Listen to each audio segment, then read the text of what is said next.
Subarnapur TV को आपको स्वागत। सुवर्णपुर जिला उलुंडा थाना अंतर्गत चढ़ईपंगे आज संध्या 7:30 जिला आरक्षी अधीक्षक कार्यालय घेराव करिसेंती। अभियुक्त माननकु तुरंत गिरफ्त कर आईन अनुसार कार्यानुष्ठान करने विक्षेप कर जिलार आरक्षी अधीक्षक दृष्टि आकर्षण करिसेंती। गत 8 तारिख दिन एक गाँव अभावीन घटना घटी। किछि असामाजिक युवक माने गिरधारी पांडे को अपहरण कर शारीरिक मानसिक निर्यातना देइतिबा परिवार वर्गे उलुंडा थाना रे अभियोग करथिले। तेबे गिरधारी अपहरण कर निस्तुक माड़ मारिबा सहित आखि कान रे गभीर आघात होइतिबा अभियोग करिसंती।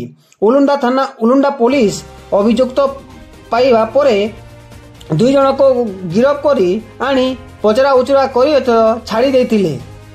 तेबे गतकाली थाना घेराव करिबा परे अभियुक्त माननकु आनी घटनार अनुसंधान करुछि। तेबे पीड़ितांक परिवार वर्ग ग्रामवासी घटनास्थल संपुक्त दुर्बृत्त माननकु तुरंत गिरफ्त करिबा आवश्यकता रे दाबी करिसंती। दाबी पूरण न हेले जोरदार आंदोलन करिवे बोली धमक दैछंती। जिला आरक्षी अधीक्षक एही घटना निरपेक्ष तदंत करी जांच रिपोर्ट रे प्रदान करिबा सहित आवश्यक कार्यानुष्ठान हेबाकू उलुंडा पुलिस को निर्देश दैछंती बोली जଣା पड़िछि।